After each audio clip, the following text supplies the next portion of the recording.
Aparentemente, Lula tem uma montanha de problemas. E eu me refiro à montanha, o apelido na lista do Odebrecht de Paulo Pimenta. Olha como que o Lula é um cara esperto e escorregadio. Nisso a gente tem que admitir. Como que você faz para demitir um ministro extremamente incompetente que está ajudando a destruir a imagem do seu governo? Só que você não pode transparecer que essa pessoa está sendo demitida pela sua incompetência. Porque senão, obviamente, a responsabilidade de ter escolhido é do presidente, então cai sobre ele também essa responsabilidade. O que o Lula fez? Vamos lá. Paulo Pimenta se tornou o nome mais falado na internet e nos noticiários de TV por estar perseguindo pessoas que denunciam o descaso do governo no Rio Grande do Sul. O que o Lula fez? Bom, esse cara não está ajudando em nada, a comunicação do governo está pior possível. Vamos dar um pé na bunda dele. Vamos mandar ele para onde? Para cá. Lula escolhe Paulo Pimenta para comandar ações federais no Rio Grande do Sul. Olha o que o Lula fez. Pegou o mais incompetente dos seus ministros e colocou ele para comandar o estado que foi devastado por uma calamidade, que está sofrendo, que está passando por uma catástrofe como nunca antes. Esta é a importância que o Lula tem para o povo gaúcho. Na verdade, não só o povo gaúcho, o povo brasileiro. Mas aí, olha o que o Lauro Jardim publicou. Vamos lá. Esse aqui eu achei a melhor de todos. Ó. Lula usa tragédia gaúcha para se livrar de Pimenta na Secom. Há meses, Lula havia concluído que Paulo Pimenta era um fracasso como chefe da Secom. A imagem do governo é ruim, a aprovação de Lula é baixa e, mais importante, muito abaixo do que a própria autoavaliação feita pelo próprio Lula. Nada ajuda. Embora reconheça a lealdade de Pimenta e goste pessoalmente dele, Lula já havia decidido rifá-lo. Aproveitou as enchentes do Rio Grande do Sul e inventou um cargo para Pimenta e o tirou da Secom. Olha que absurdo isso daqui, cara. Olha o escândalo. Lula está aproveitando uma tragédia para colocar o responsável pela tragédia do seu governo para comandar a tragédia do Rio Grande do Sul. Então, ao invés do Paulo Pimenta agora ser uma tragédia que prejudica o Brasil inteiro, vamos colocar ele para prejudicar apenas o estado que está mais sofrendo nesse momento, que está passando pela pior tragédia da sua história. Esse é o presidente da República. Parabéns para você que fez o L. Agora, Paulo Pimenta, que estava até competindo com a posição do Alexandre de Moraes no ditador mor, no pico da montanha lá, né, do Brasil, agora vai ser reduzido a ficar cuidando do seu estado, que na verdade é um cargo figurativo. Ele não vai comandar nada, ele não vai ter autoridade sobre nada, porque é uma pessoa completamente despreparada. É apenas uma gaveta. Está colocando o Paulo Pimenta numa gaveta, mantém ele lá como um ministro extraordinário, recebendo um saláriozinho. Enquanto isso, Lula vai procurar desesperadamente alguém agora para pegar a Secom, que está completamente destruída, um fracasso total. Mas na verdade, vamos ser sincero aqui, eu vou até defender o Paulo Pimenta. Esse governo, não importa quem você coloque na Secretaria de Comunicação. Um governo que só faz porcaria, que recebe apoio de Hamas, que é visto como um apoiador de terroristas no mundo inteiro, que fala uma merda atrás da outra, que quer taxar todo mundo. Que milagre que teria que ser um mago, um wizard, para pegar a Secretaria da Comunicação e tentar reverter a rejeição do Lula. A rejeição do Lula não tem nada a ver com a comunicação. A rejeição do Lula é o que o povo está sentindo no bolso. Teve um pequeno corte aqui. As pessoas estão sentindo no bolso a destruição que esse país, que esse governo está causando. Sem falar internacionalmente, esse governo virou uma chacota para todas as nações. Então aí nós temos o Lula dando um pé na bunda da montanha, derrubando a montanha. Agora vê se acha um outro militante esquizofrênico aí para poder pegar essa missão impossível. Porque é isso, né? Restaurar a aprovação desse governo é uma missão impossível. E eu acho que o Lula vai ter até uma certa dificuldade para que alguém aceite esse cargo, porque com certeza é algo que ninguém gostaria de fazer, né? Algo que não se vê luz no fim do túnel. Por isso que eu acredito que esse governo chega até o final. 1 ano e alguns meses, e esse governo é mais rejeitado que aprovado. Isso porque sem pandemia, tá bom? Isso que o Paulo Pimenta já fez na Secom, um dos grandes absurdos que até levantaram ontem na CCJ foi a questão dele estar usando a Polícia Federal para perseguir esses perfis. Quer dizer, olha a forma como opera Paulo Pimenta, esse aí que possivelmente vai gerir esse ministério para conter a crise. Olha só que homem probo, né, Marcão? Uma coisa que eu vejo de maneira muito clara dentro desse episódio catastrófico do Rio Grande do Sul, e a gente tem que enfrentar ainda uma série de vícios, falácias, mentiras e propagandas aí, que de alguma forma isso acabou ficando incutido no cérebro de centenas de milhares de pessoas ou milhões, que não conseguem entender para que serve o Estado, né? Para que serve de fato o Estado? Para que o Estado é necessário e em que medida? Como? Porque você vê a ajuda humanitária acontecendo e é uma tônica de todos que estão contribuindo a falta de cooperação do Estado com quem quer contribuir. Parece que o Estado, é interessante isso, né? O político, aquele político meio profissional, aquele cara que vive de querer tomar créditos por ações de terceiros, né? Tem esse cara aí. Essa pessoa, ela prefere dificultar o trabalho e a ajuda humanitária porque ele quer centralizar os louros de algum tipo de gestão sobre a crise debaixo dele.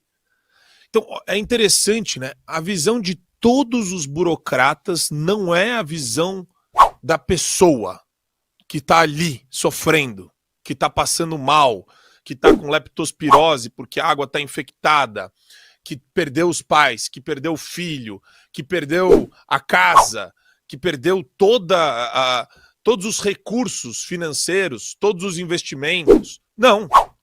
A visão do cara é, de acordo com a linha B da resolução 24 do decreto 1300, com base na lei 5.000, olha isso. Vejam como isso remete àquela burocracia soviética do século passado. O seu caminhão não pode passar aqui sem antes ser fiscalizado pela autoridade competente da NTT. Aí você fala, não é possível que o cara se distanciou tanto da realidade, este imbecil, que ele tá impedindo um caminhão cheio de doação de passar. E daí a gente faz a pergunta essencial. Para que a gente elege, para que a gente coloca tanto servidor público se na hora que o Estado mais precisa, ou melhor, né, na hora que as pessoas mais precisam, o Estado ajuda essas pessoas a serem devoradas. A catástrofe já tirou tudo delas. E vem o Estado e dá aquela catracada em cima delas ainda. Só não é possível um negócio desse. E acontece reiteradamente. E acontece por todas as instâncias da burocracia municipal, estadual e federal. Só que o cara que está realmente imbuído desse sentimento, que envolve essa autopreservação grotesca, o cara, ele quer justificar a existência da vida dele porque ele passou naquele concurso e ele precisa, com todas as forças, falar para a sociedade: eu sou relevante, meu nome é agente da Anvisa, eu estou olhando se as marmitas aqui estão de acordo com as regras. Enquanto ele fala, passa um corpo boiando na rua, assim. Um monte de animal boiando, corpo boiando, gente chorando, famílias em ginásios improvisados, a maioria deles por associação independente de seres humanos, que não tem nada a ver com o Estado. E esse fulano tá lá para atrapalhar. Para poder falar que ele existe. Oi, eu existo. Oi, tudo bem? Eu existo. Eu sou importante também. Agora fecha essa marmita aqui. Não pode abrir essa marmita. Fecha e devolve para quem enviou. Não está de acordo com as regras da Anvisa, afinal. E tem o Paulo Pimenta, né? Paulo Pimenta, só pelo que ele falou num país sério, só pelo que o Paulo Pimenta falou num país sério, ele estaria preso preventivamente, esse cara. É ameaça. É ameaça. E ele tem meios para concretizar a ameaça dele. Num país sério, num país decente, num país civilizado, esse cara estaria preso. Preso. Pela postura de quadrilheiro dele. Então, quer dizer, o que eu posso esperar de um imbecil que ameaça pessoas? Eu tenho certeza que ele deve estar super atrapalhado ali. Fora a incompetência dele na SECOM, a incompetência é totalmente presumível, tá? Eu presumo absolutamente que todos os petistas são incompetentes, na largada. Mas fora isso, a hora que eu vejo um cara desse com áudio vazado, eu fico imaginando a sensação, né? Essa é a sensação de todo esquerdista vivo. Ele fica pensando, qual foi a facção aqui de dentro que quer me derrubar para pegar o meu poder? É isso que a esquerda quer, só. Ele não está preocupado com o teor da ameaça. Não, porque eles se ameaçam entre si. Eles têm dossiês entre eles. O negócio é sujo. É vulgar, é sujo, é vil. É do mal. Mas esse cara, que durante a catástrofe está mais preocupado em pegar o pilhado e arrancar a espinha dorsal do Thiago Asmar, que é o pilhado, do Eduardo Bolsonaro, do Cleitinho, do Pavão Misterioso, que é um perfil do Twitter, ele tá mais preocupado com isso do que com o povo gaúcho. Então, pela incompetência e autoritarismo e viés tirânico e DNA alexandrino, eu vou falar que esses caras têm todos DNA alexandrino, tá? Porque eu não esqueço de você não, Alexandre. Você acha que eu esqueci de você?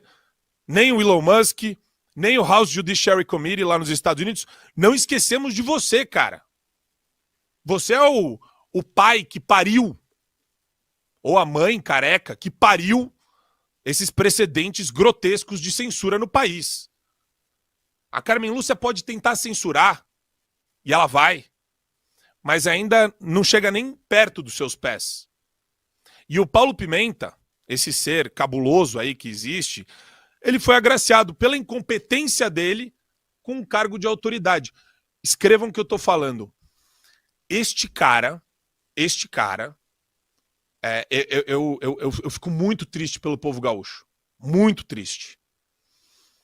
Esse é o típico burocrata de quinto escalão que só vai fazer as coisas piorarem. Não esperem um ato. Não vou nem falar de moral e imoral. Não esperem um ato de gestão desse cara que vocês vão falar, até que isso foi bom. Não esperem nada disso.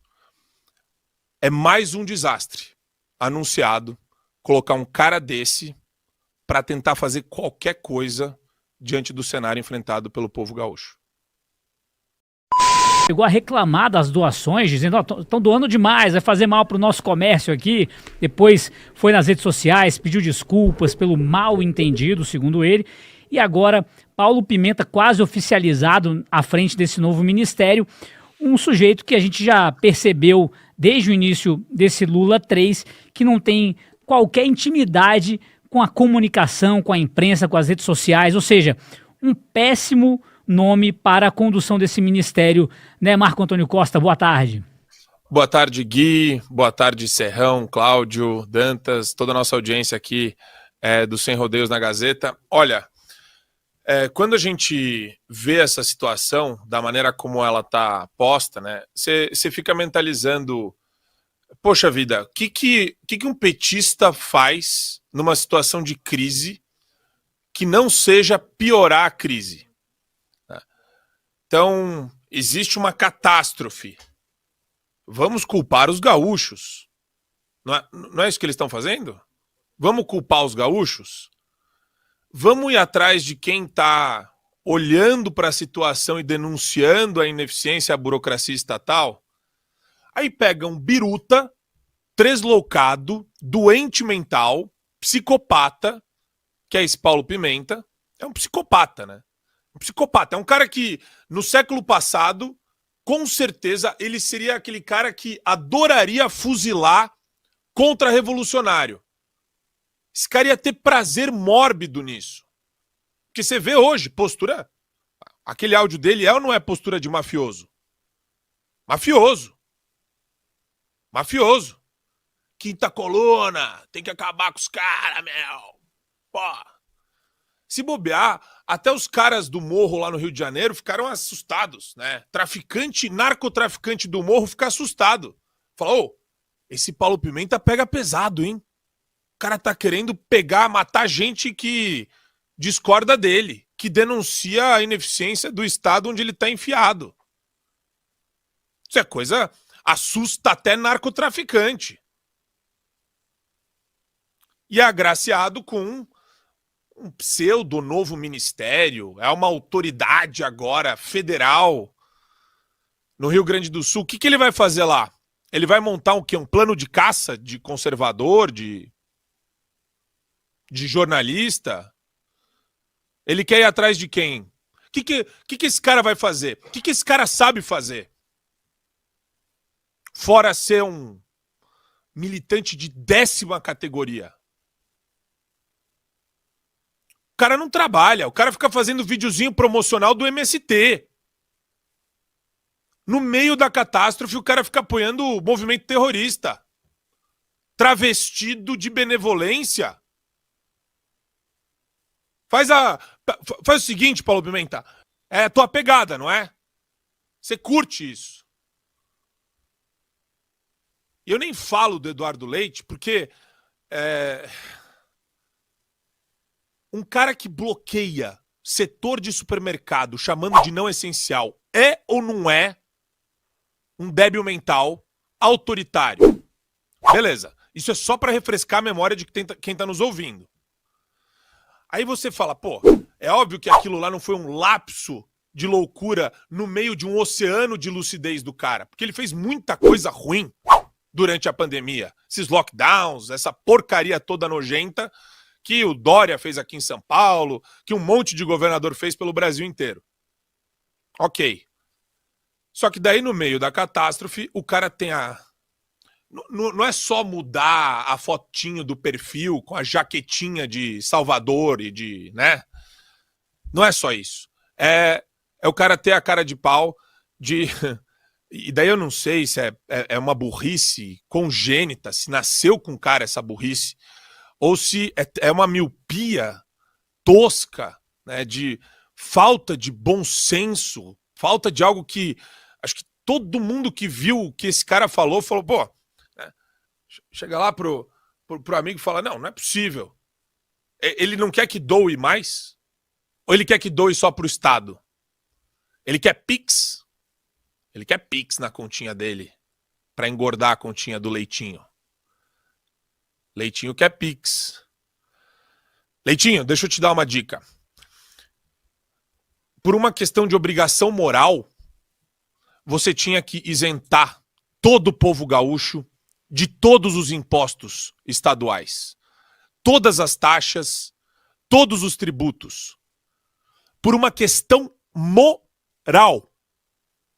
Moral. Se você está recebendo suspensão de pagamento da dívida com a União, se você está recebendo essa suspensão e o pessoal da bancada, inclusive o Marcel Van Hatten, e eu apoio, tem que anular a dívida com a União, questão moral para reconstruir o Estado, você também tem que fazer isso sem colocar essa carga tributária violentíssima, canalha, em cima do povo que já está sofrendo.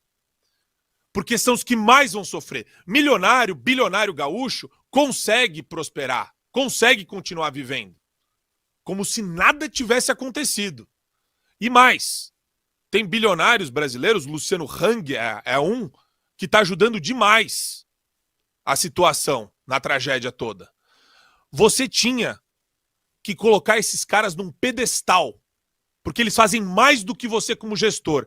Você nem sabe gerir a catástrofe. Vocês estão querendo contratar consultoria para gerir catástrofe.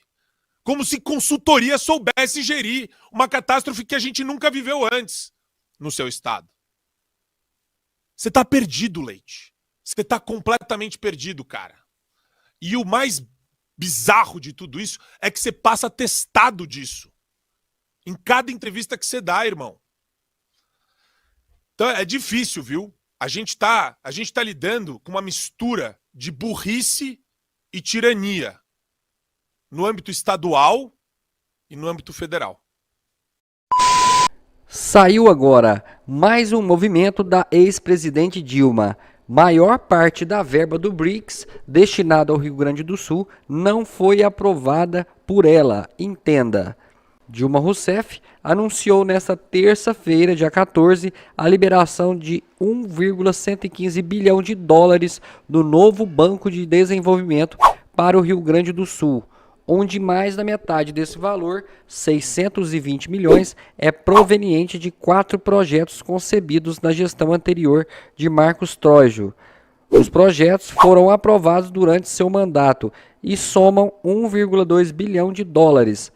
O restante do montante, 495 milhões, seria destinado a 2 projetos que ainda não constam no site do NBD, como estando em preparação. Dilma mencionou os 6 projetos em sua publicação, indicando os bancos receptores, os propósitos de cada empréstimo e os valores correspondentes. É importante notar que apenas os 4 projetos mencionados foram aprovados e estão prontos para a liberação imediata de recursos, conforme registro do site do NBD. Os outros 2 projetos mencionados por Dilma ainda não estão listados no site do banco. Desde que Marcos Trojo assumiu a presidência do Conselho de Diretores em 2019, mais de 5,4 bilhões de dólares foram aprovados para o Brasil até 2023. Embora a garantia do Tesouro Nacional e a aprovação do Senado sejam necessárias para financiamentos internacionais, no caso do Banco do Brasil, isso não é obrigatório. O então ministro da Economia Paulo Guedes, representante do país no Conselho de Governadores do NBD, na época, também facilitou essas condições para o BNDES e BRDE. Nem Dilma nem Lula mencionaram as gestões anteriores em suas publicações.